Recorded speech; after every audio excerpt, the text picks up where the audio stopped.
तो इन्होंने ये सोचा कि रामपाल को तो मार दो और आश्रम न उजाड़ दो, इतनी अफवाह फैला दो कि इनके शिष्य भी इससे दूर भाग जाएं। इन्होंने अपना पूरी कोशिश की। हरियाणा का मुख्यमंत्री भूपेंद्र सिंह हुड्डा जी, ये भी आर्य समाजी, इनका खूब दाव लग गया। इसको भ्रमित कर दिया कि वहाँ पर ऐसा गंदा कर्म होता है, ऐसा होता है। न्यों ना बताया कि हमारी खाल तार दी, हमारे अज्ञान की पोल खोल दी रामपाल ने, वह ना बताई। अब आई सामने सब कह, ये सच्चाई अब ऊपर आकर रहेगी, इसको कोई रोक नहीं सकता। इनने तो अपने कर्म बिगाड़ लिए, अपने भाग फोड़ लिए, संतों और भक्तों को सता करके और परमात्मा का विरोध करके। ये कर कुछ नहीं सकेंगे, परमात्मा के सामने इनकी कोई अस्तित्व नहीं है, इनकी बिरान माटी होगी। इनके घर में वो दुख दिखा। मैं बद्दुआ नहीं दे रहा, क्योंकि आम के पेड़ के कांटे नहीं होते। संत कभी बद्दुआ नहीं दे सकते, ना उनकी बद्दुआ लग गए। लेकिन जैसे कर्म तुमने किए हैं उनको भोगना पड़ेगा, क्योंकि तुम्हारे पास वो पाप काटने की दवाई को ना। पाप भी हमारे से कटेंगे, यहाँ का नाक रगड़ेंगे, उपदेश लेंगे, भक्ति करेंगे, तब वो पाप भी उनके इसी दरबार में कटेंगे। ऋषि दयानंद के अनुयायियों ने, और विशेषकर जो सत्यार प्रकाश को बेचकर रोटी कमा रहे हैं, उनको उनके पेट में दर्द हो गया। अब दयानंद जी के जो अनुयायी हैं, विशेषकर वो जो सत्यार प्रकाश को बेच के अपना काम चला रहे हैं और वेदों को बेच करके अपनी दुकान चला रहे हैं, या फिर सत्यार प्रकाश की महिमा बताकर दुनिया को अपने पीछे लगा कर महर्षि आचार्य गुरु पद पर विराजमान है, उनको समस्या आ गई कि ये तुम्हारे चेले सब भागेंगे और तुम्हारी दुकानें बंद होंगी। तो उन्होंने ये क्रोथा कांड करवाया और राजा और प्रजा को भ्रमित कर दिया कि वहाँ सतलोक आश्रम क्रोथा में ऐसा बुरा कर्म होता है, वहाँ तो ऐसा होता है, बहन बेटियों की इज्जत लूटी जाती है, पता नहीं। क्योंकि इनका ज्ञान खत्म हो गया और जनता को भ्रमित करना इनका मुख्य उद्देश्य बन गया कि तुम्हारे ज्ञान की पोल खुलेगी, तुम्हारे अज्ञान की पोल खुलेगी और जनता तुम्हें थूक क्या करेगी, धक्का रहेगी। तुम किस सोए पड़े थे, इस ज्ञान को हमें बांट रहे थे। ये ऐसा शास्त्र, ये सत्यार प्रकाश जिसमें कोई सत्य नाम की चीज नहीं, पूरा वेद विरुद्ध ज्ञान भरा है। तो इन्होंने ये सोचा कि रामपाल को तो मार दो और आश्रम न उजाड़ दो, इतनी अफवाह फैला दो कि इनके शिष्य भी इससे दूर भाग जाएं। इन्होंने अपना पूरी कोशिश की। हरियाणा का मुख्यमंत्री भूपेंद्र सिंह हुड्डा जी, ये भी आर्य समाजी, इनका खूब दाव लग गया। इसको भ्रमित कर दिया कि वहाँ पर ऐसा गंदा कर्म होता है, ऐसा होता है।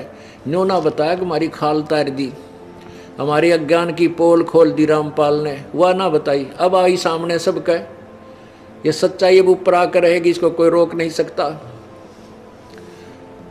इनने तो अपने कर्म बिगाड़ लिए, अपने भाग फोड़ लिए, संतों और भक्तों को सता करके और परमात्मा का विरोध करके। ये कर कुछ नहीं सकेंगे, परमात्मा के सामने इनकी कोई अस्तित्व नहीं है, इनकी बिरान माटी होगी। इनके घर में वो दुख दिखा। मैं बद्दुआ नहीं दे रहा, क्योंकि आम के पेड़ के कांटे नहीं होते। संत कभी बद्दुआ नहीं दे सकते, ना उनकी बद्दुआ लग गए।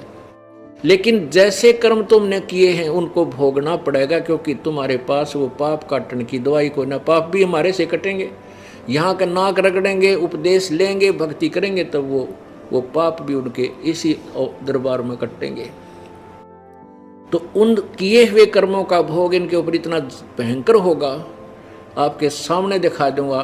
जो ये जिन हमारे साथ विरोध किया है और परमात्मा के मार्ग में बाधा की है, उनकी वो दुर्गति होगी।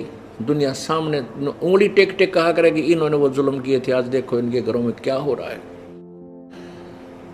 इनने पाप इतना कर दिया। मतलब ये दास ना बद्दुआ दे रहा है, ना इनको को श्राप दे सकता, ना श्राप मारा लाग गया किसी का, क्योंकि आम के पेड़ का कांटे नहीं होते, फल ही फल होते। तो संत बद्दुआ नहीं देते। आम के पेड़ पर टंग के को वैसे गिर के टांग तोड़वा ले, वह बात दूसरी है। शराबी चढ़ जाए, ऊपर पड़ जाए नीचे, वो आम का दोष नहीं, वो उसके अपनी ही लापरवाही से ही चोट खाएगा। तो इन हमारा वाद विवाद चला था 2003 में, सन 2003 में आस्था चैनल पे ये प्रचार शुरू किया था हमने, हमारे भक्तों ने, तो जिसमें इन सब की पोल खाल उतरे थी इनके अज्ञान की। तो इन्होंने इतना विरोध कर दिया, सभी नकली संतों ने, ऋषियों ने, आर्य समाज के प्रधाना ने, वो हमारा बंद करवा दिया आस्था चैनल से। और फिर इनको पता लग गया कि तो थारी खाल उतर गई, तो 2004 से ये सक्रिय हो गए। 2003 से ही लोगों को भ्रमित करने लगे, वहाँ गुंडागर्दी होती है, आश्रम सतलोक आश्रम में ये होता है। अब बड़ी जनता वहाँ तक तो आवा नहीं थी, उनकी बातें सुन सुनकर भ्रमित होगी।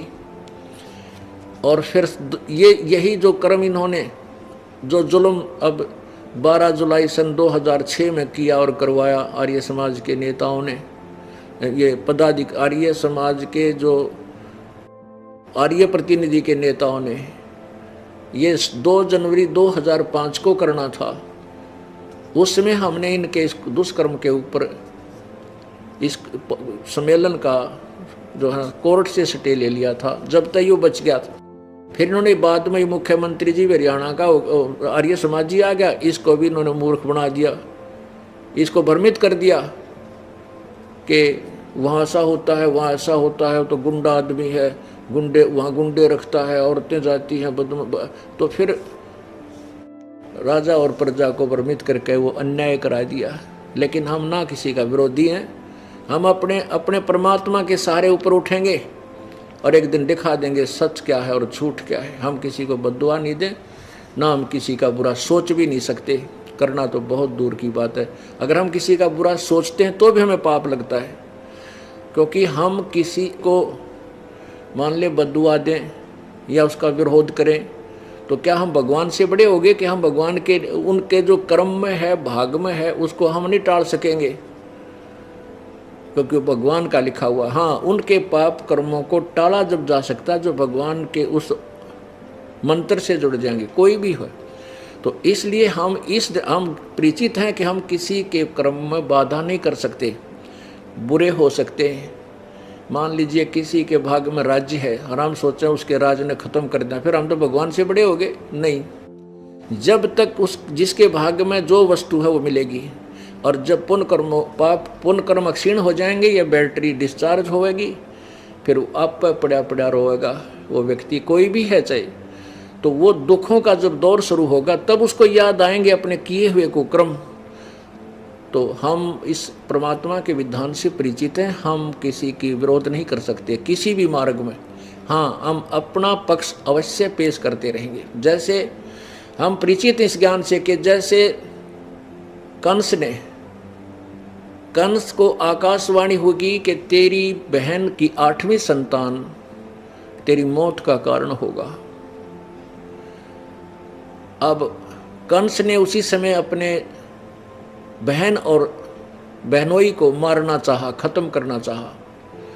तो उन दोनों ने हाथ पैर जोड़ के कहा कि आप हमें मारो मत, आप हमें अपनी कैद में डाल लो, जितनी भी संतान होगी हम आपको देते रहेंगे, आप कुछ भी करना है। इस बात पर कंस प्रसन्न हो गया, अपने बहनोई और बहन को जेल में डाल दिया। और 7 संतान हुई, 8 हुई, तो उसने अपने हिसाब से उन 8 की 8 संतानों को मार दिया। फिर आकाशवाणी 8वीं संतान जब उसने मारना चाहा, वो जमीन पर पटकी, वो आकाश में उड़ गई, लड़की थी 8वीं भी, और कहा था कि 8वां लड़का होगा वो मारेगा तुझे। तो आकाशवाणी हुई कि तेरे मारने वाला पैदा हो चुका है, जन्म ले चुका है। अब उस कंस ने, कोई बुद्धिमान होता उसकी अकल ने ठिकाने लाता, कोई संत कहता कि यदि तू भगवान की आकाशवाणी को सत्य मानता है तो तू कैसे परिवर्तन कर सकता है उसमें, तू तो पाप इकट्ठे कर रहा है। लेकिन ऐसी सलाह देने वाला उस राजा के पास नहीं था। तो उसने क्या आदेश दिया, मंत्रियों ने सलाह दी कि आसपास के नवजात शिशुओं को मरवा डालो। इसे सलाहकार थे उस कंस के।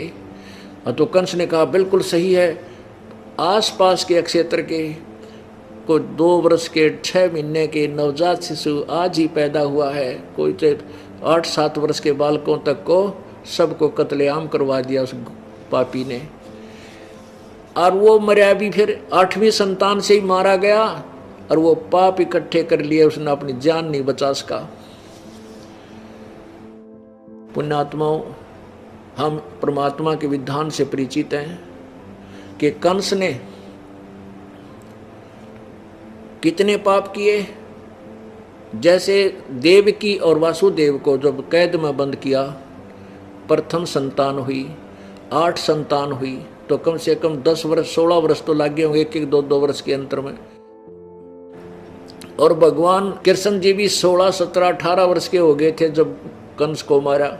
यानी कंस के पूर्व जन्म के पुण्यों से वो 36, 32, 33 वर्ष राज भी धड़ाके से करता रहा, नो प्रॉब्लम थी। और जब उसके पाप सामने खड़े हुए तो उसकी वाह बिरान माटी की। और किस उपमा से उसको याद किया जाता है? उस कंस को सर्वविदित है, एक राक्षस की पदवी को प्राप्त करके गया और पाप इकट्ठे कर गया, और उसको बदल नहीं सका विधान को। भगवान का विधान था कि तेरी मृत्यु होगी 8वीं संतान से, और उसको एक तरफ से आकाशवाणी को सत्य मान रहा है, फिर भगवान से बड़ा मान लिया अपने आप को उसने कि मैं ऐसे कर दूंगा, मेरी जान बच जाएगी। ऐसे जब भगवान ने कह दिया तो फाइनल है। प्रार्थना करते रहना चाहिए था, हाथ जोड़े बैठा रहना चाहिए था, भगवान कब सी आओगी मेरी मौत, उससे पहले मैं कोई पुण्य कर लूँ, अच्छे काम कर लूँ। लेकिन नहीं, संत बिना ये ज्ञान मिला कहाँ से? तो पुण्यात्माओं, ये पाप अक्षमा नहीं होते। तो ये जो विरोध हमारा किया गया, इस दास ने समाचार पत्रों में ये सब कंप्लीट इनकी फोटो कॉपी लगा दी कि दयानंद ये कहे और वेद ये कहते हैं। और दयानंद खुद कहता है कि वेद जो है इसमें सत्य ज्ञान लिखा है। ये देखिएगा, ये यजुर्वेद, ये देखो, वेद सब सत्य विद्याओं का पुस्तक है, महर्षि दयानंद। अब ये तो ये ठीक बोल रहा है कि वेद में जो लिखा वो सत्य है, और सत्यार प्रकाश में क्या लिखा फिर वो असत्य है। वेद कहते हैं भगवान घोर पाप काट दे, और तेरा सत्यार प्रकाश में लिख रहा है कि वो पाप नहीं काटता। तो वेद सत्य है तो सत्यार प्रकाश क्या है? ये असत्य है। इतनी सी बात थी। इन रोजी रोटी के कमाने वाले आचार्यों ने इन्हें सोचा तुम्हारी तो भी इतनी बूंदी बेइज्जती होगी, दुनिया के थूकेगी, तुमने के कहेगी, संस्कृत के ज्ञाता कवा, और वेद तुमने पता भी कोई ना क्या लिखा है। तो इस कारण से इन्होंने हमारा वेद विरोध शुरू किया। पहले तो समाचार पत्रों में वाद प्रतिवाद हुआ, वो तो अच्छी बात थी, लेकिन ये झूठे इतने हैं। उसमें कहते थे कि जो रामपाल ने लिखा है कि 8वें यजुर्वेद के 8वें अध्याय के 13वें मंत्र में पाप काटने का लिखा, कहते तो मित्र के बारे में लिखा है, भगवान के बारे में नहीं। अब जन साधारण तो इतना प्रभावित है इस दयानंद जी की थोड़ी के सुनी सुनाई महिमा से कि महर्षि दयानंद जैसा विद्वान नहीं, वेदों का ऐसा उनके सिवा वेदों का जानने वाला नहीं। तो इस कारण से जन साधारण के मन में यह बात घर करी रही कि रामपाल तो संस्कृत नहीं जानता, और दयानंद जी संस्कृत के विद्वान पुरुष थे, वो ही वेदों को सही जान सके, इसलिए रामपाल झूठ बोल रहा। तो यह जचगी जनसाधारण का।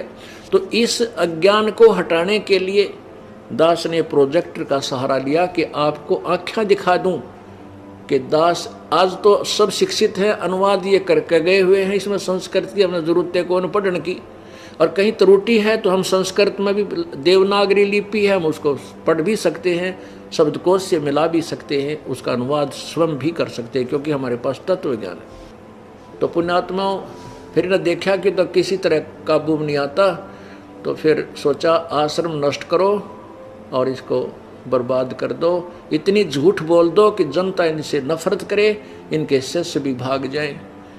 फिर इनको पता नहीं था कि मैंने ऐसे रंग में तोते की तरह रटा रखे मेरे बच्चों को, ये पृथ्वी इधर से उधर हो सकती है, ये मेरे से दूर नहीं हो सकेंगे, क्योंकि ऐसा ज्ञान पृथ्वी पर है ही नहीं, ये जाएंगे कहाँ। बंदी छोड़ दयाल जी तुम तक हमारी दौड़े, जैसे काग जहाज का भाई सूझे और नठोर।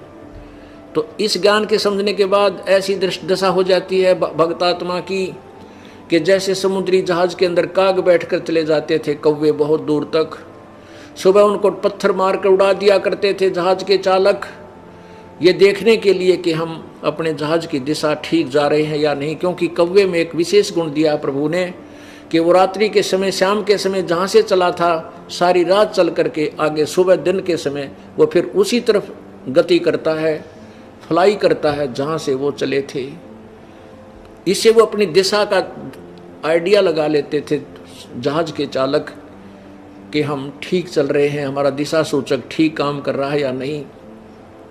तो फिर उन्होंने जो कौवे को उड़ा दिया था अपनी दिशा चेक करने के लिए, वो कुछ देर तो उड़कर चल लेता है, फिर उसने देखता जहाँ देखा समुद्र ही समुद्र है, समुद्र ही पानी ही जल है, तो उसको कहीं और ठिकाना बैठने का दिखाई नहीं देता, वापस उस जहाज पर आकर ही वो बैठ जाता है। तो ऐसे परमात्मा कबीर जी कहते हैं कि जब आपको तत्व ज्ञान हो जाएगा, जब आपकी आत्मा से पुकार ये ऐसे निकलेगा कि हे बंदी छोड़ दयाल जी तुम लग हमरी दौड़, और जैसे काग जहाज का अब सूझ जाए और निठोर। पहले से ज्यादा शेष हो गए और पुराने वाले ज्यों के तो 100% परमात्मा के चरणों में बैठे हैं, और पहले से बड़ा आश्रम बना दिया बच्चों ने परमात्मा की कृपा से। तो पुण्यात्माओं, ये परमेश्वर कबीर जी के वचन हैं कि बिचली पीढ़ी में, ये बिचली पीढ़ी शुरू होगी है, इसमें तत्व ज्ञान पूरे विश्व में जागा। कबीर भगवान का पूरा विश्व शांत होगा, पूरे विश्व में परमात्मा की महिमा का प्रचार होगा, सब जीव सुखी होंगे और परमात्मा प्राप्ति होगी। अब प्रसंग चल रहा है कि ये अज्ञानी, ज्ञान नेत्रहीन, जिनके अज्ञान का मोतियाबिंद हुआ था, ये ऋषि महर्षि कहा करते थे कि पाप अक्षमा नहीं करता, भगवान की उपासना साधना से पाप अक्षमा नहीं होते। और हमारे वेद जो सत्य हैं, सत्य शास्त्र, वो कह रहे हैं पाप परमात्मा तो गौर पाप न काट दे। जैसा कि अभी आपने इस सत्यार प्रकाश उल्लास नंबर 7 के अंदर इस नकली महर्षि दानंद के विचार सुने, पढ़े, देखे कि परमात्मा पाप नहीं काट सकता, उपासना से पाप अक्षमा नहीं होते, परब्रह्म से मेल उसका साक्षात्कार हो जाता है। अब यहाँ प्रसंग चल रहा था कि हमारा वाद विवाद समाचार पत्रों में जब चला तो इन झूठे और कपटी इन आचार्यों ने जो विरोध कर रहे थे हमारा, उन्होंने यहाँ तक मिसगाइड करने की चेष्टा की कि 8वें अध्याय के 13वें श्लोक में जो रामपाल ने लिखा है, सर्वे के मित्र, उपकार करने वाले मित्र, तो वो तो लिखा तो वहाँ ऐसा ही है, लेकिन उसमें परमात्मा के विषय में नहीं लिखा, मित्र के बारे में लिखा कि मित्र पाप नाश कर देता है। तो बोली जनता ने मान लिया, वे रामपाल अनपढ़, वो संस्कृत नहीं जानता, महर्षि दानंद संस्कृत के विद्वान थे, तो वो सही लिखते होंगे। अब दास ने ये प्रोजेक्टर का सहारा लेकर के अपनी प्यारी आत्माओं को ऐसे रंग में रंग दिया, आंखों देख लिया। अब ये चाहे ब्रह्मा आ जाओ, विष्णु शिव भी आ जाओ, ये ज्ञान में उनसे मार नहीं खा सकते, उनको हरा देंगे, ज्ञान के से में उनको छुक्के छुड़ा देंगे हमारे बच्चे, क्योंकि ये परमेश्वर कबीर जी का दिया हुआ ज्ञान है। परमेश्वर कबीर जी पूर्ण ब्रह्म है, सारी सृष्टि के रचनहार है, कुल के मालिक है। जैसी भी जो साधना करे उसको फाइनल मान रहा है, और उसको कोई समझाने की चेष्टा करता है उसको मूर्ख बनाते। जैसे इस दास के साथ क्रोधा कांड क्यों हुआ, यही हुआ था कि दास ने सच्चाई की कि तुम्हारी साधनाएं गलत है, ये तुम्हारा महर्षि दानंद कति अज्ञानी पुरुष है, इसने भट्ठा बैठा दिया पूरे समाज का। इस बात का उन आचार्यों को दुख हो गया क्योंकि उनकी रोजी रोटी मरे थी कि अगर तुम्हारे अनुयायियों को पता लग गया कि सचमुच ये अज्ञानी व्यक्ति था, सत्यार प्रकाश में भट्ठा बैठा दिया इसने, कुछ भी ठीक नहीं लिख रखा, तो तुम्हें कोई नहीं पूछेगा। इसलिए सबको भ्रमित किया, मुख्यमंत्री को भी इंजेक्शन ला दिए कि तो गुंडा है, बदमाश है, क्रोधाश्रम ऐसा ऐसा होता है, तो सब ने मिलकर वहां से हमें भगा दिया। लेकिन परमात्मा ने जो करना है उसने कैसे रोक देंगे, ये तो अंधे गधे हैं जो भगवान के मार्ग पर खड़े होकर अवरोध पैदा करने की चेष्टा कर रहे हैं। जैसे एक अंधा गधा रेल की पटरी पर खड़ा और उसने देखा दूर से आहट हुई कि गड़गड़ गड़गड़ वो कोई वस्तु आ रही है तेरी ओर। उसने सोचा तेरे तरफ कौन आ रहा है, उसने जिधर से 8 आ रही थी उधर दोनों पैर कर दिए पिछले, दुलत्ती पहना ली, अकांड दे निकट ठोकूंगा। अब वह ट्रेन तो निकट आनी ही थी क्योंकि मार्ग उसका वो खड़ा गलत जगह, पाप मूर्ख अवरोध पैदा करने की चेष्टा कर रहा है। वो निकट आई ट्रेन, उसने दोनों दुलत्ती मारी, हर वो उठा के पटक दिया, बाहर पड़ा जाकर टुकड़े टुकड़े हो गया। ये तो अंधे गधे हैं जो इस परमात्मा के मार्ग में खड़े होकर अवरोध पैदा करने की जो चेष्टा करेंगे इस मार्ग में। आपने रुका ही हो किसी पर भी? ये परमात्मा ने 600 वर्ष पहले कहा था कि धर्मदास कलयुग बीते 5500 पाचा, तभी ये वचन मेरा होगा साचा। अब दिखाते आपको। हिरण्यकशिपु ने अवरोध पैदा किया था, उसका बक्कल उतरा। कंस ने अवरोध पैदा किया था, उसकी बिरान माटी हुई और मारा गया। तो जो भी इस मालिक के मार्ग में अवरोध पैदा करेगा भगवान बख्शेगा नहीं। जैसा कल प्रसंग था और वेद जिसकी गवाही देते हैं कि वो परमात्मा अच्छी आत्माओं को, श्रेष्ठ आत्माओं को, दृढ़ भक्तों को आकर मिलते हैं। और दृढ़ भक्त वो होते हैं जो एक बार ज्ञान समझ लें फिर सारा विश्व एक तरफ और वो भगत एक तरफ, वो मान्य नहीं करता किसी की। जैसे प्रहलाद के मन में समझ में आ गई, ठीक मेरा पिताजी तो नींद में बोला है, नो कह मैं भगवान हूँ मेरी पूजा करो। ये तो नींद में शनिपात के मरीज की तरह बांटा है। उसको पक्का ज्ञान हो गया था कि भगवान की पूजा से ही लाभ होगा। तो उसने सैकड़ों यातनाएं दी अपने पुत्र को, लेकिन प्रहलाद टस से मस नहीं हुआ। और पुण्यात्मा यही सची थी अब हुई, ये क्रोथा कांड हुआ। इसका कारण यही था कि नकली संतों, ऋषि, आचार्यों की दुकानें बंद होने के कागार पर आ गई। उनको यह डर था कि कहीं जनता को पता ना लग जाए सच्चाई का और तुम्हें थूकें धक्कारें। अगर तुम इसे आचार्य थे, तुमने कह का भी नहीं पता कहाँ के गुरु थे। उन्होंने राजा और प्रजा को भ्रमित करके कितना जुल्म ढा दिया, कितनी झूठ बोल दी, कितनी बकवाद कह दी कि वहां ऐसा होता है, ऐसा होता है। लेकिन आप जी प्रहलाद के रोल पर थे। आपने उस समाज और उस झूठे आचार्यों की और इस झूठे मीडिया की कतई नहीं सुनी। आप टस से मस नहीं हो सके, आपने प्रहलाद वाला रोल किया है। नहीं इतनी बुंडी सुनकर घर के भी दूर भाग जाए जो हमारे बारे में अफवाहें फैलाई। तो पुण्यात्माओं, यह परीक्षा थी परमात्मा की कि मेरे बच्चे मुझे कितना पहचान सके हैं। क्योंकि 1994 से लेकर 2006 में युकांड हुआ था। 1994 से लेकर 2006 तक 12 वर्ष लगभग हो गए। इन 12 वर्षों के अंदर परमात्मा ने ये देखना था कि ये बच्चे मुझे कितना पहचान चुके हैं। क्योंकि आज से 600 वर्ष पहले परमात्मा ने एक परीक्षा की थी। एक वैश्या को, सुप्रसिद्ध वैश्या को हाथी पर बैठा के और हाथ में गंगा जल लेकर बोतल में और मुंह का लगा के और उस वैश्या को हाथी पर बैठा के पूरे बाजार में घूम गए। जब 64 लाख शेष हो गए थे परमात्मा के, तो परमेश्वर कबीर जी ने देखना चाहा था कि ये मुझसे कुछ परिचित भी हैं या सुख इन्हें मिल रहे हैं इसलिए मुझे भगवान मान रहे। तो उसमें क्या हुआ कि सभी के सभी इस लीला को देखकर 64 लाख के 64 लाख भगवान से विमुख हो गए। लोक वेद सुनकर दुनिया कहने लगी, देख थारे गुरुजी ने कितने निकम्मे हैं, ये कैसा जुल्म कर रहे हैं, सरेआम वैश्यावर्ती कर रहे हैं, शराब पी रहे हैं, वैश्या को साथ लिए। अब वो मूर्ख थे।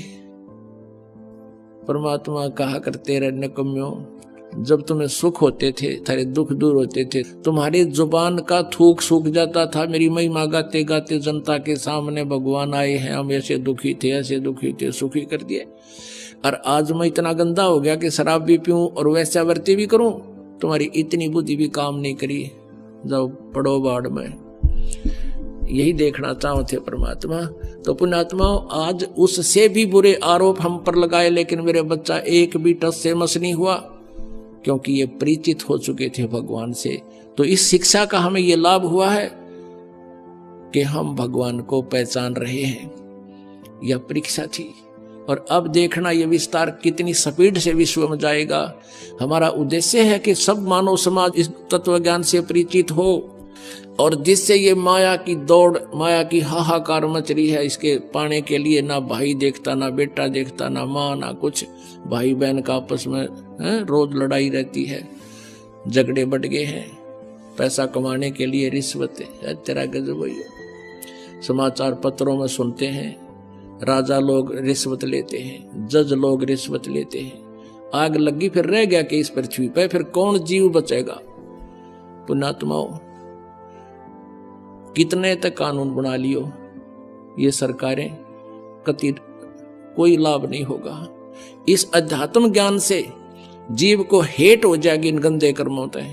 उसको पता लग जाएगा कि कहाँ रखूंगा इस धन को, कि आग लाऊंगा, ये पाप मेरे साथ रहेंगे और माया मेरे साथ रहेगी नहीं। तो इस आधार से पूरे विश्व में शांति होगी। हम भगवान की भक्ति में बहुत समय लगा सका करेंगे।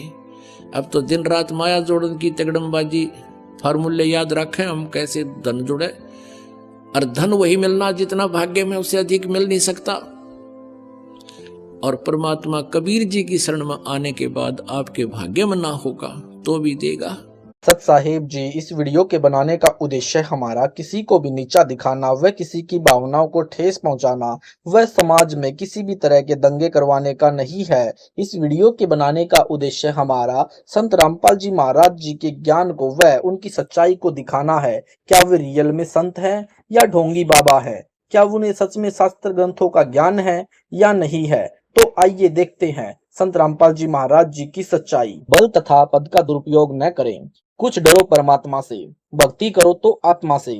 जो बल का दुरुपयोग करते हैं वे किया अपना भरते हैं। सत्य कथा जैन धर्म दर्शन पुस्तक में भगवान महावीर जी, जो कि जैन धर्म के 24वें तीर्थंकर हुए हैं, उनके अनेक जन्मों की जानकारी लिखी है। एक समय श्री महावीर जी का जीव धनवान राजा था। राजा को राजकाज की बहुत परेशानियां रहती है, उसे नींद भी नहीं ठीक से आती। इस कारण से वह राजा यानी महावीर जैन का जीव सोने से पहले विशेष प्रकार की तान सुना करता था। कई प्रकार के वाद्य यंत्रों को वादक बजाया करते थे। राजा ने अपने एक निजी नौकर से बोल रखा था कि जब मुझे निद्रा आ जाए तो बाजे को बंद करा दिया करो। नौकर प्रतिदिन ऐसा ही करता था। एक दिन संगीत की तान सुनकर राजा को नींद आ गई, लेकिन संगीत की तान सुनकर नौकर इतना मस्त हो गया कि संगीत की तान को बंद कराना भूल गया। राजा की निद्रा भंग हो गई। राजा ने नौकर से कहा कि मैंने तेरे से क्या बोल रखा है, संगीत की तान को बंद क्यों नहीं किया कराया? नौकर बोला, हे परवरदिगार, मैं संगीत की धुन सुनने में इतना मस्त हो गया कि मुझे ध्यान ही नहीं रहा कि जनाब को कब नींद आ गई। क्षमा करो माई बाप, आगे से ऐसी गलती कभी नहीं करूंगा। करबद्ध होकर नौकर ने क्षमा याचना की, परंतु राजा का बल और अहंकार उसके नाश का कारण बनता है। राजा ने वजीर से कहा कि शीशा पिघलाकर गर्मा गर्म इसके दोनों कानों में डाल दो। नौकर गिड़गिड़ाता रहा, रोता रहा, परंतु राजा की ताकत को प्राप्त राजा ने एक नहीं सुनी, अपितु जब तक उस नौकर के कानों में पिघला हुआ शीशा नहीं डलवा दिया तब तक उसका क्रोध शांत नहीं हुआ। नौकर के कानों में गर्म शीशा डाला तो वह बुरी तरह चिल्लाया, मर गया री माँ, मर गया री माँ, क्षमा करो राजन, तेरा बच्चा हूँ, भूल हो गई, फिर कभी ऐसी गलती नहीं करूंगा। आप तो माई बाप हैं। परंतु पिघला हुआ शीशा कानों में डाल दिया गया। दर्द के कारण कई दिनों तक नौकर चिल्लाता रहा, उसे सुनना बंद हो गया। 1 महीने बाद जख्म ठीक हुए। मृत्यु उपरांत उसी राजा यानी श्री महावीर जैन जी का जीव ने किसी जन्म में मनुष्य जन्म प्राप्त किया। युवा होने पर घर त्याग कर जंगल में बैठकर साधना करने लगा। एक भील जाति का व्यक्ति गायों को घास चराने के लिए उसी जंगल में ले जाता था जिस जंगल में वह राजा का जीव साधना करता था। वह ग्वाला उस साधक को अपने खाने में से खाना खिलाता था तथा गायों का दूध पिलाता था। दोनों में घनिष्ठ मित्रता हो गई। एक दिन ग्वाले को किसी कार्यवश गांव में जाना पड़ गया। ग्वाले ने तपस्वी से कहा, महाराज, मैं 2 घंटे के लिए गांव जा रहा हूँ, मेरी गायों का ध्यान रखना। मैं निर्धन व्यक्ति हूँ, ये गाय साहूकार की है। यदि गुम हो गई तो साहूकार मेरे से गौवों का मूल्य वसूल कर लेगा। मैं दे नहीं पाऊंगा तो मुझे मारेगा। तपस्वी ने कहा, आप निश्चिंत रहें, मैं ध्यान रखूंगा। कुछ समय पश्चात तपस्वी सामिध्य हो गया और गौवें कहीं चली गई। जब गवाला वापस आया तो देखा गौवें नहीं है। दूर दूर तक खोज करने पर भी गौवें नहीं मिली तो गवाले को तपस्वी पर बहुत क्रोध आया। उसने अपनी बांस की लाठी बीच से तोड़ी, उसके पतली पतली एक उंगली जितनी मोटी तथा 1 फुट लंबी फट्टी बनाई। उस तपस्वी से पूछा कि मेरी गायों का ध्यान क्यों नहीं रखा, जबकि मैं तेरे से बोल कर गया था।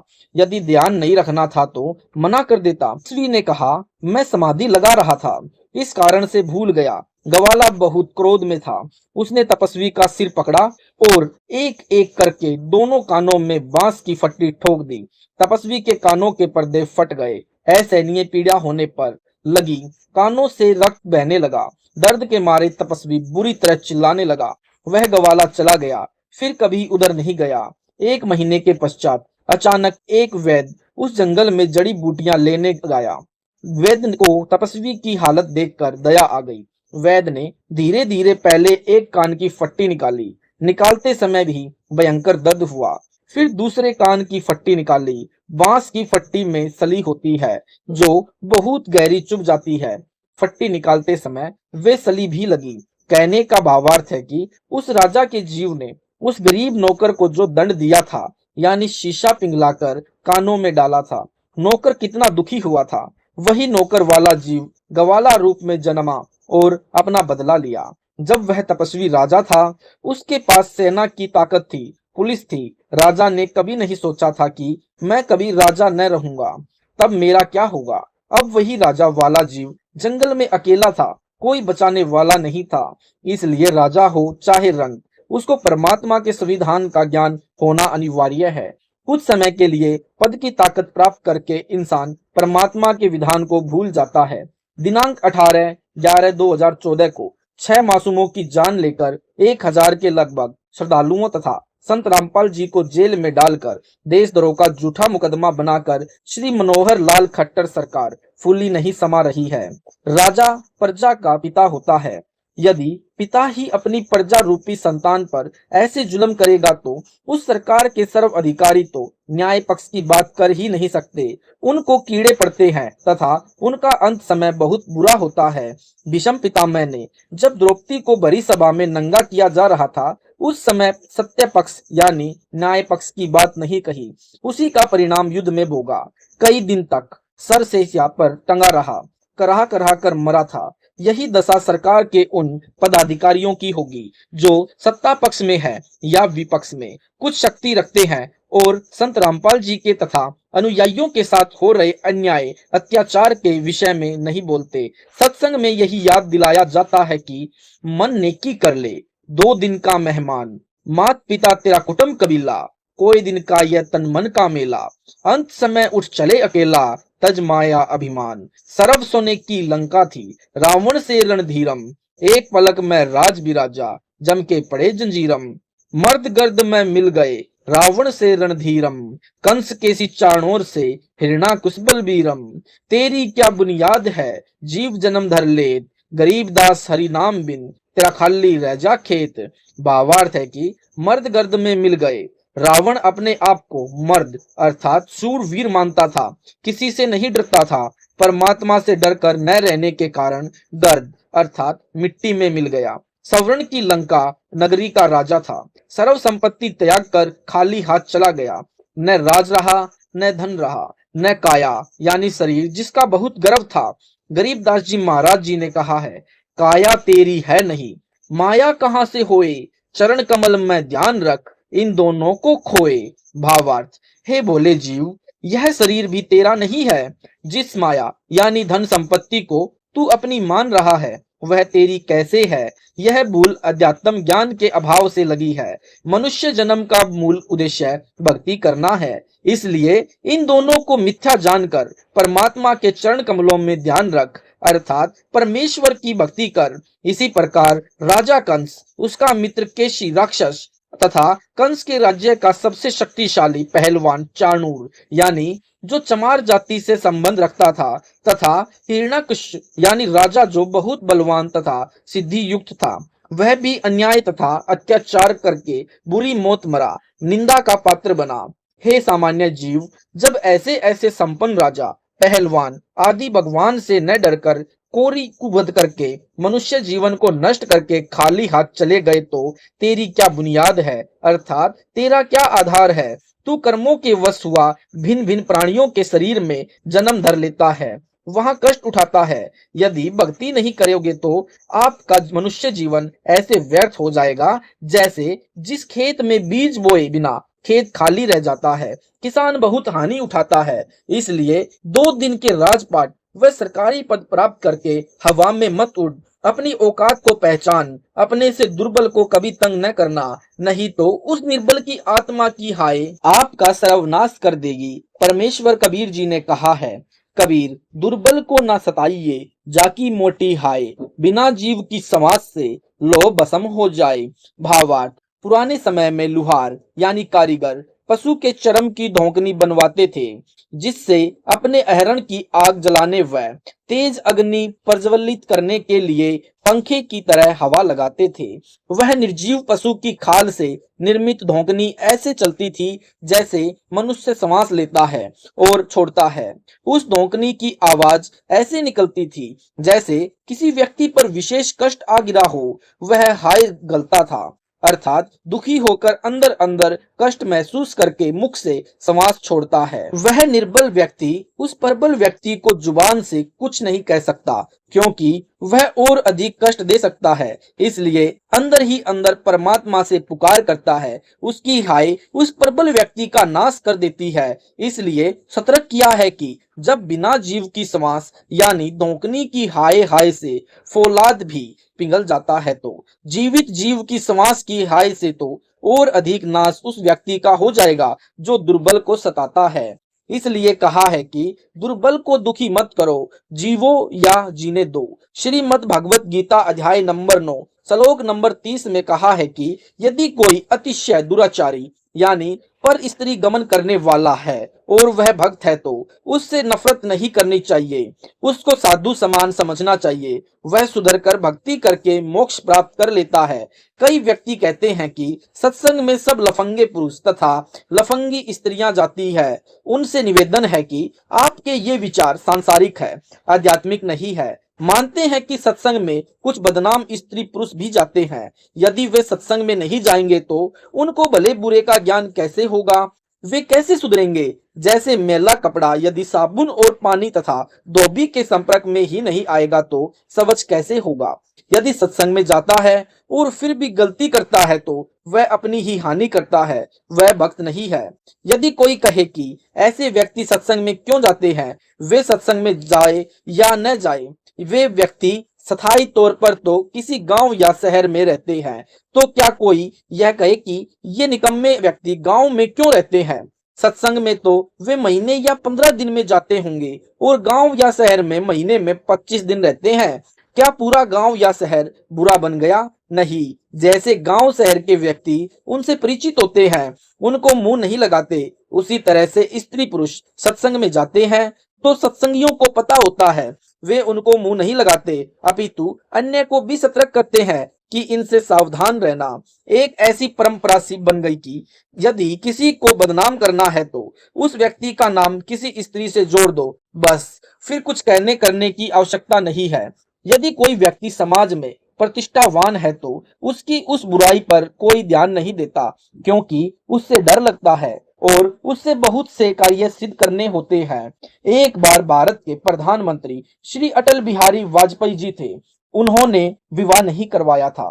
पत्रकारों ने प्रशंसा करते हुए कहा कि भारतवर्ष का सौभाग्य है कि आप जैसे कुंवारे तथा ब्रह्मचारी प्रधानमंत्री मिले हैं। श्री अटल जी ने कहा कि मैं कुंवारा तो हूं परंतु ब्रह्मचारी नहीं हूं। यह खबर समाचार पत्रों में छपी। एक कांग्रेसी व्यक्ति अपने पड़ोसी भारतीय जनता पार्टी के कार्यकर्ता के पास वह समाचार पत्र लेकर गया और कहा कि क्या तुम भी मुंह दिखाने योग्य हो? आपका प्रधानमंत्री दुराचारी है, चुल्लू भर पानी में डूब कर मर जाओ। बीजेपी का कार्यकर्ता बड़ा कुशल तथा सहनशील व्यक्ति था। उसको पता था कि यह कांग्रेसी लड़ने के लिए आया है। उसने कहा कि भाई साहब, राजनेता तो आज कुछ बयान देते हैं, कल खंडन कर देते हैं।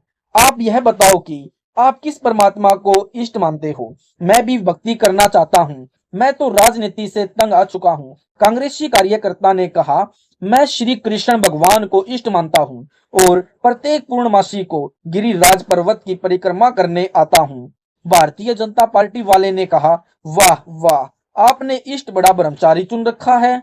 यह बात सुनकर कांग्रेसी पर गड़ो पानी पड़ गया।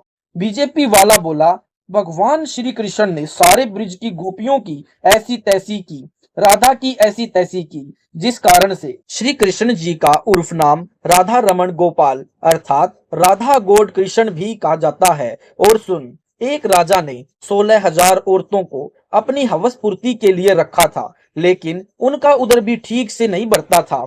जब श्री कृष्ण जी को पता चला तो उस राजा से युद्ध करके उन सर्व स्त्रियों को अपनी द्वारिका नगरी में ले आया और अपनी पत्नी रूप में रखा। श्री कृष्ण जी रुक्मणी को बलपूर्वक उठाकर लाए थे। जब उसके भाई रुक्मण ने विरोध किया तो रथ के पीछे बांधकर घसीटा।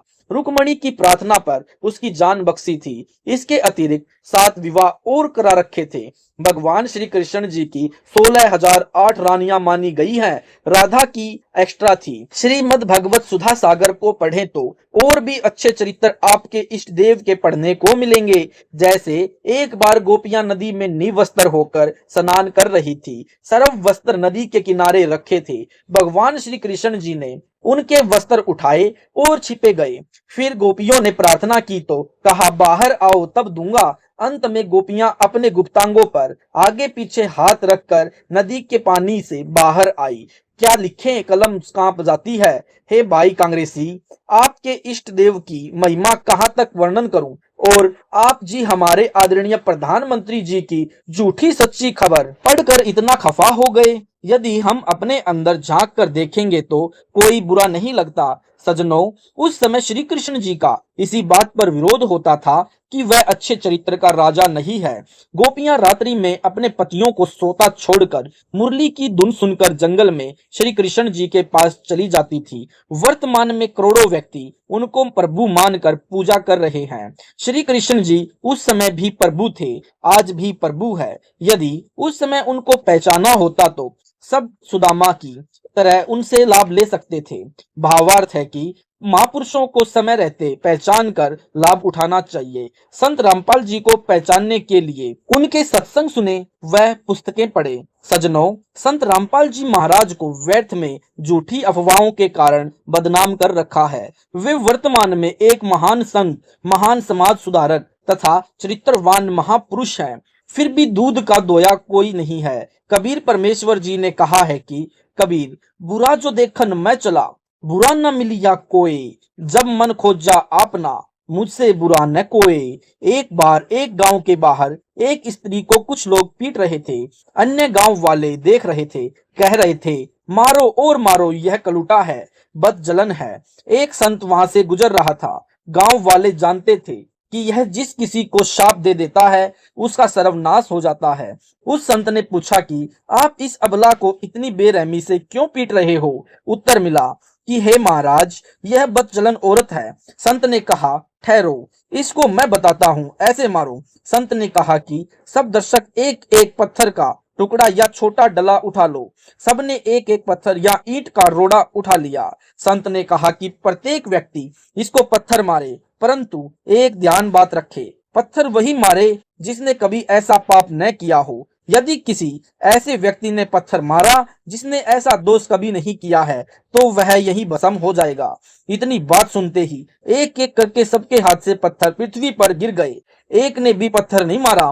संत ने कहा, जो व्यक्ति स्वयं बुराई करते हैं वे अपनी बुराई छुपाने के लिए किसी की सुनी सुनाई बातें अधिक उछालते हैं। अपने अंदर झांक कर देखो, तब कोई बुरा नहीं मिलेगा। आप स्वयं ही उन सर्व गलतियों को करके रहे होते हो। दिनांक 18/11/2014 को हुई बरवाला घटना की सच्चाई पढ़ें इसी पुस्तक में।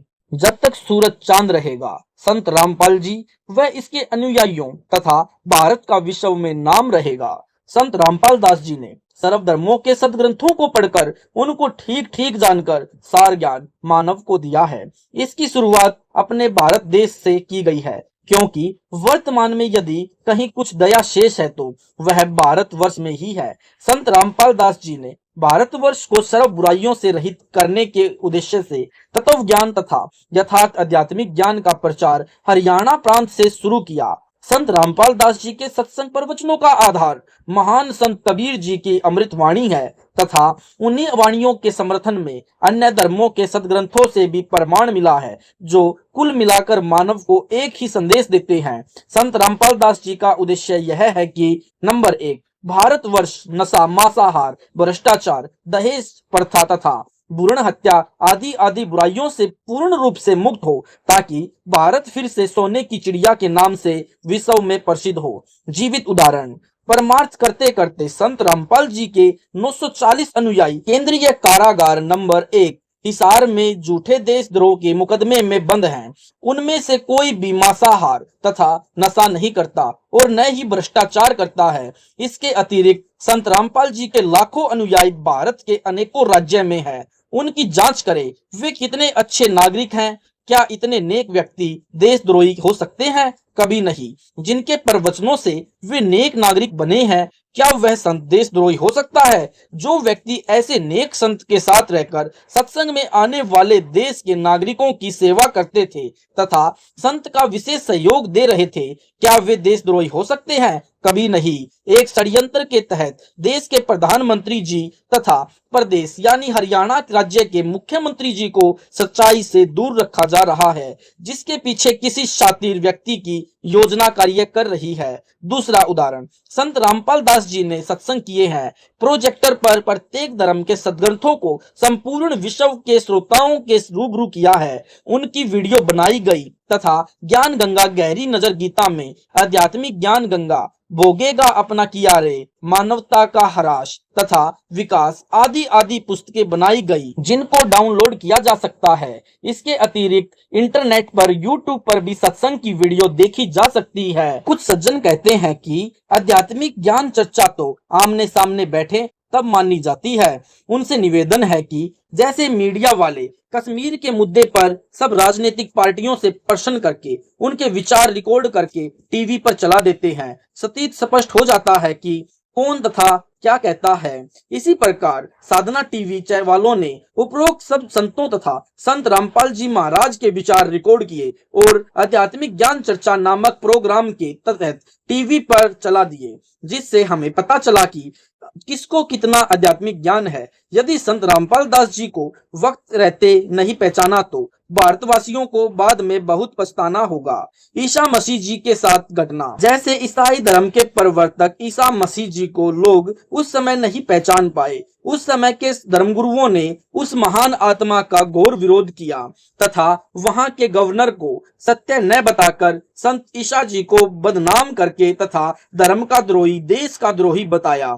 गवर्नर ने ठीक से जांच नहीं की, उन दुष्ट धर्मगुरुओं के दबाव में आ गया। वह अन्य राजकर्मियों तथा अधिकारियों ने भी गवर्नर जी को संत जी की मिथ्या बुराई ही बताई। गवर्नर की आत्मा की पुकार फिर भी निकली। उसने उपस्थित विरोधी जन समुदाय से कहा कि संत कभी बुरा नहीं होता। धर्मगुरुओं से भ्रमित बोली जनता भी बहुसंख्या में गवर्नर जी के कार्यालय के सामने खड़ी थी। सर्व ने कहा, इस देशद्रोही तथा धर्मद्रोही को क्रश करो, क्रश करो। उस समय ईसा जी की आयु 32 वर्ष की थी। वे कहते थे कि मैं परमात्मा का बेटा हूँ, मुझे परमात्मा ने जनता के हित के लिए भेजा है। मैं सत्य आध्यात्मिक ज्ञान का प्रचार कर रहा हूँ, जिसका वर्तमान के धर्मगुरुओं को ज्ञान नहीं है, परंतु उस मसीह की एक नहीं सुनी तथा एक अंग्रेजी के अक्षर टी यानी टी आकार की लकड़ी बनाकर ईसा जी को उस पर टांग दिया और जमीन में गाड़ दिया। उनके हाथों तथा टांगों में बड़ी बड़ी लोहे की कीलें यानी मोखें गाड़ दी। वे मृत्यु के समय तक उसी तरह तड़पते रहे और एक संत की तरह यही कहते रहे कि हे प्रभु, इन भोले इंसानों को क्षमा करना, इन्हें ज्ञान नहीं है। इस प्रकार उस महापुरुष के शरीर का अंत किया गया।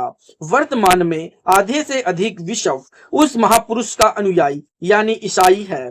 उन दुष्ट जनता के लोगों तथा दुष्ट धर्म गुरुओं तथा विवेकहीन गवर्नर को महापाप लगा। उस समय गवर्नर ही राज्य का मालिक, कर्मचारियों, अधिकारियों का मुखिया तथा बड़ा दंडाधिकारी होता था। इतिहास गवाह है, उस गवर्नर का बहुत बुरा हाल हुआ। उस क्षेत्र में भूकंप आने प्रारंभ हो गए। परंतु किसी की बुद्धि में यह नहीं आया कि यह विनाश किस कारण से हो रहा है, क्योंकि सर्व जनता ने यही मान रखा था कि एक बुरे व्यक्ति को मारा है, उसका कारण यह नहीं हो सकता। यही स्थिति आज संत रामपाल दास महाराज जी की है। एक दिन ऐसा आएगा कि पूरा विश्व भारत के महान संत के ज्ञान तथा भक्ति विधि का अनुसरण करेगा। भारत वास्तव में जगत गुरु सिद्ध तथा मान्य होगा। प्रथम भारत वर्ष की जनता सर्व विकार त्याग कर संत रामपाल जी महाराज के बताए मार्ग का अनुसरण करेगी तथा भारत विश्व का समृद्ध देश अर्थात सोने यानी स्वर्ण की चिड़िया होगा। भारत के माननीय प्रधानमंत्री जी से निवेदन है कि संत रामपाल जी महाराज के आध्यात्मिक ज्ञान की डीवीडी सर्व चैनलों पर चलाने की अनुमति प्रदान करने की कृपा करें, ताकि जनता स्वयं निर्णय करे कि कौन संत है वह कौन असंत है तथा बरवाला जिला यानी हिसार में हुई घटना का जिम्मेवार कौन है। ऐसा ही गुरु श्री अर्जुन देव जी के साथ किया। इसी प्रकार सिख धर्म के 5वें गुरु श्री अर्जुन देव के साथ घटना हुई थी। श्री अर्जुन देव जी के समय सिख धर्म का बहुत प्रचार हुआ। गुरु अर्जुन देव जी ने परमात्मा की महिमा की बहुत वाणी बोली है, जो गुरु ग्रंथ साहिब जी में महला 5 के नाम से अंकित है। श्री अर्जुन देव जी ने पंजाबी लिपि का आविष्कार किया, जिसे गुरुमुखी लिपि कहा जाने लगा। उस महापुरुष के विरोध भी दिल्ली के मुसलमान राजा को भ्रमित करके उन पर अनेकों जुल्म किए गए थे। उनको लोहे की रोटियां पकाने वाली लोहे की बड़ी तई यानी तोवे का आध्यात्मिक गर्म करके उस पर बलपूर्वक बैठाया गया। उनकी खाल जल गई। अंत में गौ यानी गाय को मारकर उनको गाय की खाल में डालकर सीम यानी सिलाई कर मारने की मजबूर करने की योजना बनाई गई। अगले दिन यह कार्य करना था। वे महापुरुष रात्रि में चकमा देकर निकल गए तथा दरिया में जल समाधि ले ली। आज सिख धर्म में उस महापुरुष का नाम स्वर्ण अक्षरों में लिखा है तथा वे चुगलखोर व्यक्ति तथा अन्यायी राजा पाप के बागी बनकर अपने कर्म खराब करके चले गए। बाद में अपने बुरे कर्मों के कारण उनके परिवार पर कहर टूटे। बाद में उनको भी तथा अन्य जनता के व्यक्तियों को एहसास हुआ कि इन व्यक्तियों ने एक निर्दोष महापुरुष को सताया था, इसलिए इनका यह हाल हुआ है। नंबर 3, श्री गुरु तेग बहादुर जी। सिख धर्म में गुरु तेग बहादुर जी 9वें गुरु सिख गुरु थे। उनके पास कश्मीर के पंडित आए और बताया कि गुरुजी, मुसलमान मुल्ला तथा काजी हम हिंदुओं को बलपूर्वक मुसलमान बनाकर हमारा धर्म परिवर्तन करा रहे हैं, कृपया हमारा सहयोग करें, धर्म की रक्षा करें। गुरु तेग बहादुर जी ने उनको आश्वासन दिया कि ऐसा नहीं होने देंगे, आप निश्चिंत रहे। गुरु जी ने मुसलमान काजियों तथा मुल्लाओं को समझाया कि आप जबरन किसी का धर्म न बदलवाएं, अपने धर्म का प्रचार करो। यदि आपका धर्म अच्छा लगेगा तो अपने आप जुड़ेंगे। जैसे हमारे सिख पंथ में देखते ही देखते लाखों लोग जुड़ गए जो हिंदू ही हैं। इस नेक राजा को मुल्ला तथा काजियों ने धर्म विरोधी माना। उस समय दिल्ली पर मुसलमान बादशाह का राज्य था। उसको भ्रमित किया गया कि सिख धर्म और पनप रहा है, हमारे धर्म की निंदा करता है। एक तेग बहादुर नाम का गुरु है, वह हिंदुओं को मुसलमान धर्म के खिलाफ भड़काता है। इस प्रकार उन चुगलखोर व्यक्तियों ने दिल्ली के राजा को भड़काकर सिख गुरु यानी श्री तेग बहादुर जी का शत्रु बना दिया। तत्कालीन राजा ने निष्पक्ष जांच किए बिना ही गुरु जी को दिल्ली बुलाया तथा कहा कि या तो मुसलमान बन जा, नहीं तो तेरा सिर कलाम कर देंगे। गुरु तेग बहादुर जी ने राजा के बार बार कहने पर भी धर्म परिवर्तन करना स्वीकार नहीं किया, तो दिल्ली के चौराहे पर उनका सिर काट दिया, जहां पर वर्तमान में सिखों ने शीशगंज गुरुद्वारा बना रखा है। उस महापुरुष जी का नाम सिख इतिहास में स्वर्ण अक्षरों में लिखा गया है तथा करोड़ों शीश श्रद्धा से उस महापुरुष को नमन करते हैं तथा उन चुगलखोर दुष्ट लोगों तथा उन अन्यायी राजा को करोड़ों आत्माएं बद्दुआ दे रही है। वे लोग पाप के बागी बने, पशु पक्षियों की योनियों को प्राप्त हुए, नरक के बागी बने, वह निंदा के पात्र बनकर तथा सदा सदा के लिए काला इतिहास बनाकर चले गए। क्या वे सदा रहें जिन्होंने अपने स्वार्थवश जुल्म किए तथा करवाए। नंबर 4, गुरु श्री गोविंद सिंह जी का बलिदान। इसी कड़ी में सिख धर्म के 10वें तथा अंतिम गुरु गोविंद सिंह जी पुत्र गुरु तेग बहादुर जी हुए। उन्होंने भी हिंदू धर्म तथा सिख पंथ की रक्षा के लिए अपना पूरा परिवार यानी चारों पुत्र तथा खुद को कुर्बान कर दिया। वे भी उस समय के दुष्ट लोगों द्वारा फैलाए दुष्प्रचार के ही शिकार हुए थे। उन्होंने 5 प्यारे तैयार किए थे। वे पांचों 5 जातियों के हिंदू ही थे। उस समय एक विकार रहित जन समुदाय 10 गुरुओं द्वारा तैयार किया गया था, जिनको दीक्षा लेना यानी शिष्य बनना अनिवार्य था। पंजाबी भाषा में शिष्य को सिख कहते हैं। पहले यह एक पंथ था जिसमें सर्व जातियों के व्यक्ति जुड़े थे। उनको उस पंथ के कुछ नियम पालन करना अनिवार्य था। आज उस महापुरुष श्री गुरु गोविंद सिंह तथा उसके बहादुर बेटों को करोड़ों शीश नमन करते हैं। उनकी याद में मेले लगते हैं। जब तक सूरज चांद रहेगा, इन महापुरुषों का नाम रहेगा। नंबर 5, श्री ज्ञानेश्वर जी का संघर्षमय जीवन। महाराष्ट्र प्रांत में ब्राह्मण परिवार में एक ज्ञानेश्वर जी महापुरुष थे। उनके पिताजी पुरोहित का कार्य करते थे। उस क्षेत्र में उनके बहुत से यजमान आचार्य भगत थे जो उनसे धार्मिक अनुष्ठान कराते थे। ऐसे ही अन्य कई ब्राह्मण परिवार भी यही पुरोहित का कार्य किया करते थे। उन सबके यजमान बटे हुए थे।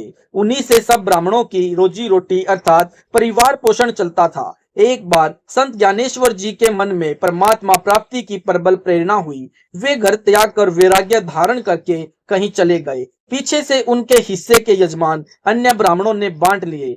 कुछ वर्षों के पश्चात श्री ज्ञानेश्वर जी पुनः अपने गांव लौट आए तथा वहां भजन कीर्तन करने लगे तथा लोगों के धार्मिक अनुष्ठान करने लगे। अन्य ब्राह्मणों को ईर्ष्या हो गई कि यह अपने यजमान वापस ले लेगा, हमारी आय कम हो जाएगी। इसलिए उन्होंने एक पंचायत करके निर्णय लिया कि इसको कोई यजमान नहीं देना है। वे श्री ज्ञानेश्वर जी को बदनाम करने लगे तथा उन्हें बहुत तिरस्कार किया। एक दिन ज्ञानेश्वर जी ने तंग आकर आत्महत्या करने की सोची। परमात्मा की दया से उनकी बहन को प्रेरणा हुई कि तेरा भाई बहुत तंग किया जा रहा है, कहीं यह आत्महत्या न कर ले।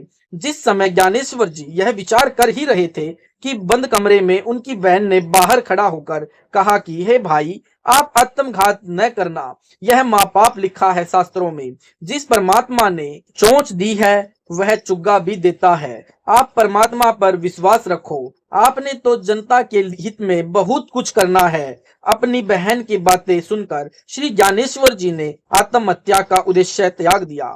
उसके पश्चात उन्होंने श्रीमद् भगवत गीता को संत वाणी में मराठी भाषा में लिखा। जैसे महर्षि वाल्मीकि द्वारा लिखी संस्कृत भाषा रामायण को संत श्री तुलसीदास जी ने संत भाषा यानी चौपाइयों दोहों में लिखी भाषा में लिख यानी श्री ज्ञानेश्वर जी द्वारा लिखी मराठी भाषा में गीता को ज्ञानेश्वरी यानी मराठी भाषा में न्यायनेश्वरी कहते हैं। महाराष्ट्र के लोग इसी न्यायनेश्वरी अर्थात ज्ञानेश्वरी यानी गीता का ही पाठ करते हैं। श्री ज्ञानेश्वर जी ने भी गीता अध्याय 18 श्लोक 66 में यही लिखा है कि सब धर्मों को छोड़कर मेरी शरण में आ जा, सर्व पापों से छुड़ा दूंगा, चिंता करने से कोई लाभ नहीं है।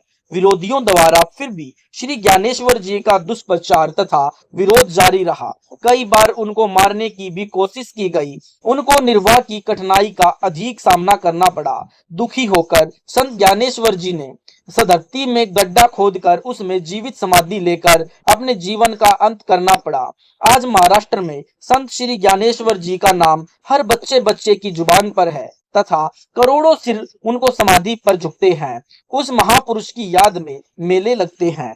जो उस महापुरुष की निंदा करते थे, उनको परेशान तथा बदनाम करते थे, उनका उसी जीवन में बहुत बुरा हाल हुआ। वंश के वंश नष्ट हो गए। यदि वे सब बांट कर पहले की तरह यजमान रख लेते तो महापाप से बच जाते। अंत में वे क्या धन सिर पर उठाकर ले गए, पापों का बोझ ही संसार से लेकर गए, निंदा के पात्र बने, उनका काला इतिहास बना। इसलिए सभ्य मानव समाज से निवेदन है कि संत रामपाल जी को पहचानो, पाप के भागी न बनो, नहीं तो पछताओगे। एक निकोलस कोपरनिकस नामक व्यक्ति जो पोलैंड का रहने वाला था, उसको सन 1543 में फांसी दे दी गई थी। उसने 400 वर्ष पूर्व कहा था कि पृथ्वी घूमती है सूर्य के चारों ओर तथा अपने अक्ष पर भी घूमती है, जिससे दिन रात बनते हैं। उस समय उसका घोर विरोध धर्मगुरुओं ने किया। राजा ने फांसी दी, सजा सुना दी कि यह झूठा पाखंडी है, देश के व्यक्तियों को भ्रमित कर रहा है। अब 400 वर्ष पश्चात उसकी बात सत्य सिद्ध हुई। अब उसकी आत्मा से क्षमा याचना की गई। इसी प्रकार आज जो सत्य आध्यात्मिक ज्ञान संत रामपाल जी महाराज बता रहे हैं वह वर्तमान के धर्म गुरुओं को ऐसा ही लग रहा है जैसे उस समय पृथ्वी का घूमना असत्य लगता था, जबकि उनका अपना ज्ञान गलत था।